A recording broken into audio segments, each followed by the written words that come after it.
जय हिंद। मैं पिंक विद्यार्थी लाइफ जेस में आपका स्वागत है। आज हम बिहार एसएससी एग्जाम में पूछे जाने वाले प्रश्नों पर चर्चा करेंगे। एसएससी एक ऐसी एग्जाम है जिसमें खेल से अक्सर सवाल पूछे जाते हैं, चाहे वो खेल से जुड़े हुए ओल्ड क्वेश्चन हो या वो खेल से जुड़े हुए करेंट हो। तो चलते हैं, हम खेल से जुड़े हुए कुछ प्रश्नों पर चर्चा करते हैं। ऐसे देखिएगा, बिहार एसएससी का न्यू बैच 10 बजे से स्टार्ट हो गई साहब। वो बैच ऑफलाइन है, तो अगर कोई स्टूडेंट बिहार एसएससी का ऑफलाइन क्लास करना चाहते हैं तो वो 10 बजे आ सकते हैं। चलते हैं, अब बिहार एसएससी एग्जाम में यानी एसएससी एग्जाम में या बिहार एसएससी एग्जाम में खेल से जुड़े हुए प्रश्नों पे चर्चा करते हैं साहब, जो अक्सर पूछे जाते हैं। तो देखिएगा, अब यहाँ पे है कह रहा एशियन गेम्स। तो देखिएगा, एक ओलंपिक जो होती है ना, एक हाँ ध्यान देगा, एक गेम्स ऐसा होता है जो ओलंपिक होता है साहब। ओलंपिक में पूरी दुनिया की देश भाग लेती है, और उसी ओलंपिक का एक छोटा रूप है जिसे हम एशियन गेम्स कहते हैं। अब कह रहा है कि एशियन गेम्स की शुरुआत कब हुई है। एशियन गेम्स की शुरुआत कब हुई है? तो एशियन गेम्स की शुरुआत हुई है 1951 ईस्वी में। एशियन गेम्स की शुरुआत हुई है 1951 ईस्वी में। बल्कि इसका जनक की बात किया जाए कि एशिया गेम्स की जनक कौन है, तो इसका जनक है साहब गुरुदत्त सोंधी। गुरुदत्त सोंधी एशिया गेम्स का जनक गुरुदत्त सोंधी है। बल्कि एशियन गेम्स का नामकरण किसने किया है? एशियन गेम्स का नामकरण किसने किया है? तो एशियन गेम्स का नामकरण पंडित जवाहरलाल नेहरू ने किए थे। पंडित जवाहरलाल नेहरू, एशियन गेम्स का नामकरण पंडित जवाहरलाल नेहरू ने किए थे। और एशियन गेम्स का जो प्रतीक चिन्ह है, जो इसका जो लोगो है, एशिया गेम्स की जो प्रतीक चिन्ह है वह है साहब उगता हुआ सूरज। उगता हुआ सूरज, वो है उगता हुआ सूरज। तो कभी आपसे पूछा जाए कि एशियन गेम्स की शुरुआत कब हुई थी, तो एशियन गेम्स खेल का शुरुआत 1951 में हुई थी। और एशियन गेम्स का जो जनक है, एशियन गेम्स को जो खेल जो लेके आया, वो है गुरुदत्त सोंधी। बल्कि एशियन गेम्स का जो नामकरण किए हैं वो भारत के पहले प्रधानमंत्री पंडित जवाहरलाल नेहरू ने किए थे। बल्कि एशिया गेम्स की जो प्रतीक चीज है वो है साहब उगता हुआ सूरज। उगता हुआ सूरज। चलते हैं, अब आगे की बात करते हैं। कह रहे एशियन गेम्स 2022 में भारत ने कुल कितना मेडल जीता? तो देखिए, एशियन गेम्स जो 2022 में हुआ उससे भारत ने टोटल 107 मेडल जीता साहब। जिसमें कुछ देखिए, जिसमें आपका गोल्ड मेडल की बात करते हैं, इसमें 107 में कुछ गोल्ड भी है, कुछ आपका सिल्वर भी है, और कुछ आपका ब्रॉन्ज भी है। कुछ जो है वो आपका ब्रॉन्ज है। तो सिल्वर मेडल जो है ना वो 28 है, और सॉरी गोल्ड मेडल 28 है, और सिल्वर 38 है, और ब्रॉन्ज है 41। तो भारत ने एशियन गेम्स में टोटल 107 मेडल जीता है। अब टोटल 107 मेडल जीता है, जिसमें गोल्ड है 28, सिल्वर है 38, और ब्रॉन्ज है 41। चलिए, अगर कुल को जोड़ा जाए तो देखिएगा, 8 और 16 1 17, ठीक है, 4 3 7 2 9 1 10। इस तरह से भारत को एशियन गेम्स में टोटल 107 मेडल आया। ऐसे भारत की श्रेणी पूछेगा कि एशियन गेम्स में पुरस्कार जीतने में भारत का कितना स्थान रहा, तो चौथा स्थान रहा साहब। क्योंकि पहले स्थान पे चीन था। मतलब कहने का मतलब एशियन गेम्स हुआ तो एशियन गेम्स में सबसे अधिक मेडल जीता चीन, और चीन के बाद है जापान, और जापान के बाद है दक्षिण कोरिया, और दक्षिण कोरिया के बाद है साहब भारत। तो अगर आपसे पूछा जाता है कि एशियन गेम्स में मेडल जीतने की श्रेणी में भारत का कितना स्थान है, तो भारत का चौथा स्थान है। क्योंकि पहला स्थान चाइना का है, दूसरा जापान का, तीसरा दक्षिण कोरिया का, और चौथा भारत का। चलिए, अब आगे की बात करते हैं। करें एशियन गेम्स में क्रिकेट को कब जोड़ा गया था? तो देखिए एशियन गेम्स जो है ना, एशियन गेम्स में क्रिकेट को जोड़ा गया था 2010 में। 2010 में एशियन गेम्स में क्रिकेट को जोड़ा गया था 2010 में। लेकिन हाँ 2014 में भी एशियन गेम्स में क्रिकेट हुआ था, लेकिन 2018 में इसे नहीं हुआ, और 2023 में क्रिकेट की पुनः वापसी की गई। तो एशियन गेम्स में क्रिकेट को जोड़ा गया 2010 में। उसके बाद ये जो गेम होता है वो 4 वर्ष पे होता है। कितने वर्ष पे होता है? 4 वर्ष पे। तो एशियन गेम्स में क्रिकेट को जोड़ा गया 2010 में, 2014 में भी हुआ, 2018 में इसको नहीं खिलवाया गया, और 2023 में इसकी पुनः वापसी हुई। भारत एशियन गेम्स में क्रिकेट में एंट्री मारा है 2023 में। यानी पहले श्रीलंका, नेपाल, पाकिस्तान खेलता था, लेकिन एशियन गेम्स में भारत का क्रिकेट का एंट्री हुआ 2023 में साहब। यहाँ पे 2 क्वेश्चन बनेगा। एशियन गेम्स में क्रिकेट का को जोड़ा गया है 2010 में, लेकिन एशियन गेम्स में भारत की क्रिकेट टीम ने भाग लिया है 2023 में। चलिए अभी भारत का क्रिकेट टीम भाग लिया साहब, तो इसमें भारत का पुरुष टीम भी भाग लिया और भारत का महिला टीम भी भाग लिया। महिला टीम भी भाग लिया। पुरुष टीम का जो कप्तान था, और पुरुष टीम का जो कप्तान था वो था ऋतुराज गायकवाड़, ऋतुराज गायकवाड़। और महिला टीम का जो कप्तान जो थी, हाँ महिला टीम का जो कप्तान थी वो थी हरमनप्रीत कौर। वो महिला टीम का जो कप्तान थी वो थी हरमनप्रीत कौर। बात करें मेडल की, तो पुरुष टीम ने भी गोल्ड मेडल लेके आया, और महिला टीम ने भी गोल्ड मेडल लेकर आया। तो इस तरह से भारत को 2023 की एशिया गेम्स में क्रिकेट में 2 मेडल मिला। क्रिकेट में कितने मेडल मिला?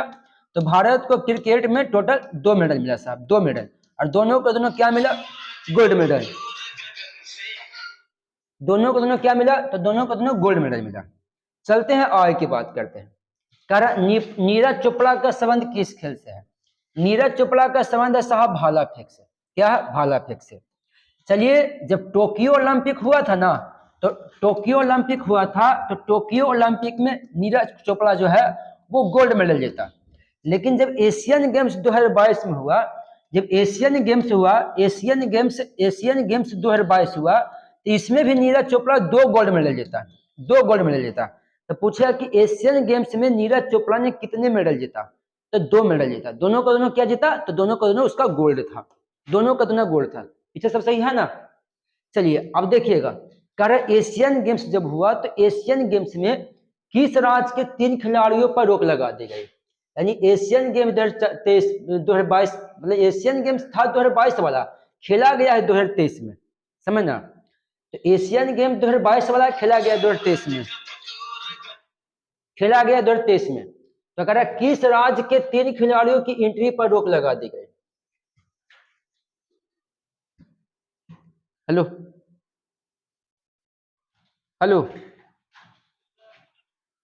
कल आइए ना, कल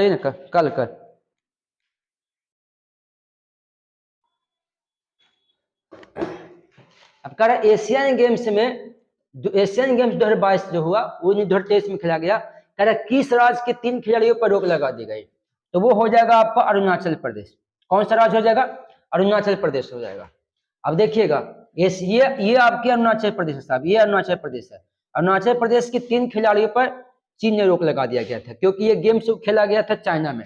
कहाँ खेला गया था? चाइना में। तो चीन ने अरुणाचल प्रदेश के 3 खिलाड़ियों पर रोक लगा दिया गया। ऐसे देखिएगा एशियन गेम्स में सबसे अधिक मेडल जीत के लाने वाला राज्य साहब हरियाणा के 14 खिलाड़ी एशियन गेम्स में मेडल जीत के लाया है। और हरियाणा के बाद अगर दूसरे स्थान पे है ना, तो वो है आपका उत्तर प्रदेश। उत्तर प्रदेश के 7 खिलाड़ी। उत्तर प्रदेश के कितने खिलाड़ी है? तो 7 खिलाड़ी है साहब। तो अगर आपसे पूछा जाता है कि एशियन गेम्स में सबसे अधिक मेडल किस राज्य के खिलाड़ी ने लेकर आया, तो हरियाणा के। कितना? 14। यूपी के 7। और कौन राज्य के खिलाड़ी को एंट्री नहीं लेने दिया? तो अरुणाचल प्रदेश के 3 खिलाड़ी को एंट्री लेने नहीं दिया गया। चलिए अब कह रहा फेडरेशन इंटरनेशनल फुटबॉल एसोसिएशन यानी फीफा का स्थापना किस वर्ष हुआ? तो देखिएगा फीफा का स्थापना जो हुआ ना साहब 1904 में हुआ है। फीफा का स्थापना हुआ 1904 में, बल्कि इसकी स्थापना का किस स्थान पर हुआ था? तो इसका स्थापना हुआ था पेरिस में। पेरिस में, और पेरिस जो है ना पड़ता है फ्रांस में, पेरिस जो है फ्रांस में।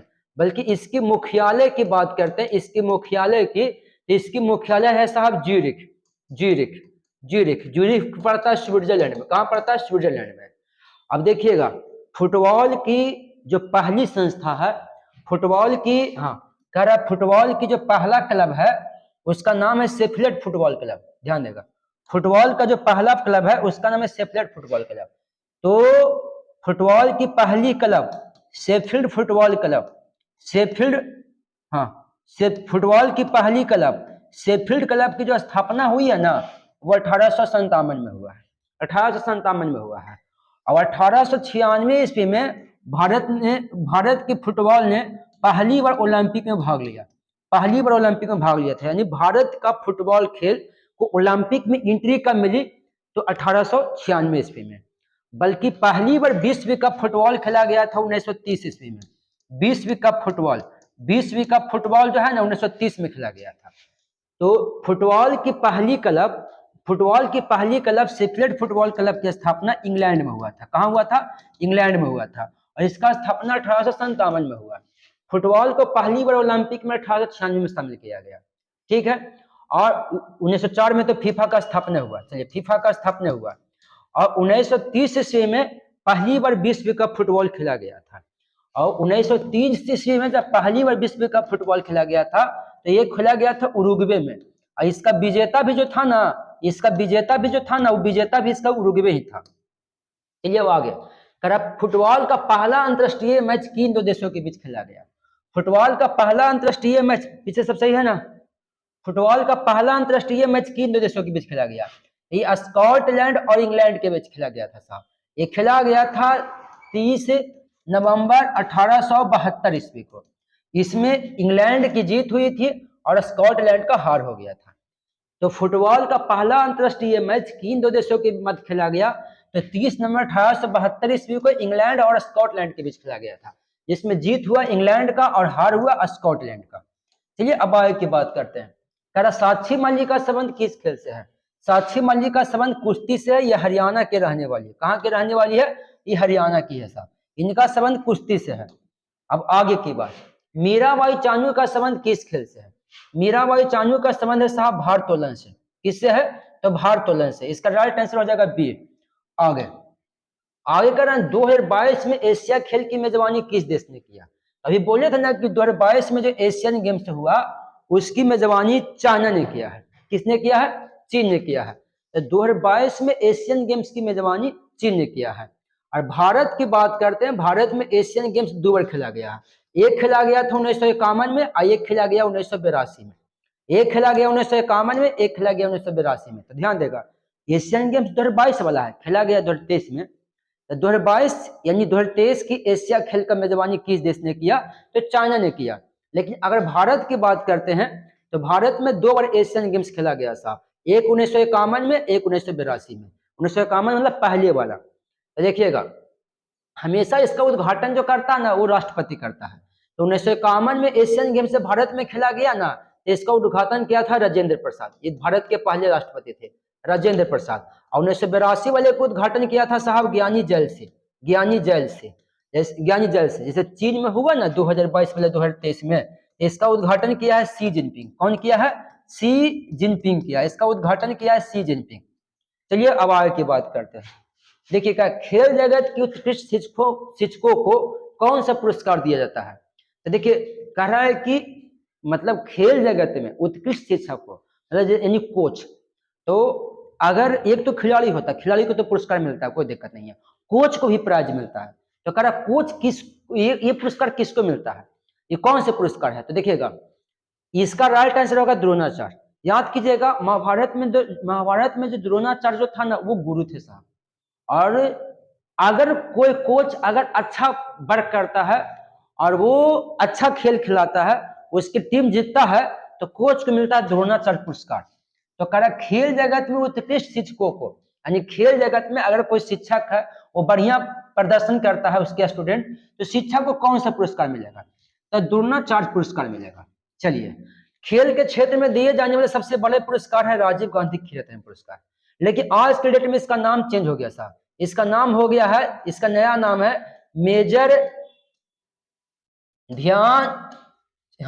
ध्यानचंद खेल रत्न पुरस्कार। खेल रत्न पुरस्कार, खेल रत्न पुरस्कार। तो देखिएगा, राजीव खेल के क्षेत्र में दिए जाने सबसे बड़ा पुरस्कार कौन है? तो खेल के क्षेत्र में दिए जाने सबसे बड़ा पुरस्कार है राजीव गांधी खेल रत्न पुरस्कार। लेकिन इसका नाम बदल गया, इसका नाम हो गया साहब मेजर ध्यानचंद खेल रत्न पुरस्कार। बल्कि इस पुरस्कार की शुरुआत जो हुई है ना, 1991-92 में हुआ है। कब हुआ? 1991-92 में हुआ है। अर्जुन पुरस्कार, बताया जाता है कि अगर कोई खिलाड़ी अंतर्राष्ट्रीय लेवल पे अगर 4 वर्षों तक उत्कृष्ट प्रदर्शन करता है ना, तब उसको अर्जुन पुरस्कार दिया जाता है। अगर कोई खिलाड़ी अंतर्राष्ट्रीय लेवल पर लगातार 4 वर्षों तक उत्कृष्ट प्रदर्शन करता है तो उस खिलाड़ी को मिलता है अर्जुन पुरस्कार। ध्यानचंद पुरस्कार जो है ना साहब, वो हॉकी के जादूगर, ये ध्यानचंद पुरस्कार जो है वो हॉकी के जादूगर मेजर ध्यानचंद के नाम पे दिया जाता है। ऐसे ये भी मिल गया मेजर ध्यानचंद, हाँ मेजर ध्यानचंद के नाम पे दिया जाता है। अब सवाल सर ये भी ध्यानचंद पुरस्कार, वो भी ध्यानचंद पुरस्कार? नहीं साहब, इसका पूरा नाम है मेजर ध्यानचंद खेल रत्न पुरस्कार और इसका नाम खाली ध्यानचंद पुरस्कार। तो ध्यानचंद पुरस्कार हॉकी के जादूगर मेजर ध्यानचंद के नाम पे दिया जाता है। मेजर ध्यानचंद का जन्म 29 अगस्त 1905 ईस्वी को हुआ था। 1905 ईस्वी को हुआ था मेजर ध्यानचंद का जन्म। पीछे सब सही है ना, चल रहा है वीडियो? मेजर ध्यानचंद का जन्म 29 अगस्त 1905 ईस्वी को हुआ था। 29 अगस्त 1905 ईस्वी को हुआ था। इस खुशी में 29 अगस्त को हम राष्ट्रीय खेल दिवस मनाते हैं। क्या मनाते हैं? राष्ट्रीय खेल दिवस मनाते हैं। चलिए अब आगे की बात, कह रहा ग्रीन पार्क क्रिकेट स्टेडियम कहाँ है? तो देखिए, ग्रीन पार्क क्रिकेट स्टेडियम जो है ना, कानपुर में है। कानपुर गंगा नदी के तट पे है और गंगा नदी के तट पर स्थित भारत का सबसे बड़ा नगर जो है वो कानपुर है। गंगा नदी के तट पर स्थित भारत के सबसे बड़ा नगर कानपुर है। चलिए अब आगे की बात करते हैं। राइडर कप का संबंध किस खेल से है? राइडर कप का संबंध साहब गोल्फ से। किससे है? तो गोल्फ से है। फिर आगे कह रहा बुल्स आई शब्द का प्रयोग किस खेल में किया जाता है? तो बुल्स आई शब्द का प्रयोग किया जाता है शूटिंग में। किस में किया जाता है? तो शूटिंग में किया जाता है। आगे, ओलंपिक झंडों में कुल कितने रिंग्स हैं? तो ओलंपिक झंडा जो होता है ना, उसमें टोटल रिंगों की संख्या 5 है और 5 रिंग जो है ना वो महाद्वीप को इंडिकेट करता है। किसको इंडिकेट करता है? महाद्वीप का। तो पूछेगा कि जो रिंग्स है वो किसको इंडिकेट करता है? तो ये इंडिकेट करता है महाद्वीप को, समझना। ऐसे ओलंपिक खेल का जो शुरुआत हुआ ना वो यूनान देश से हुआ। किस देश से हुआ है? यूनान से हुआ साहब, यूनान।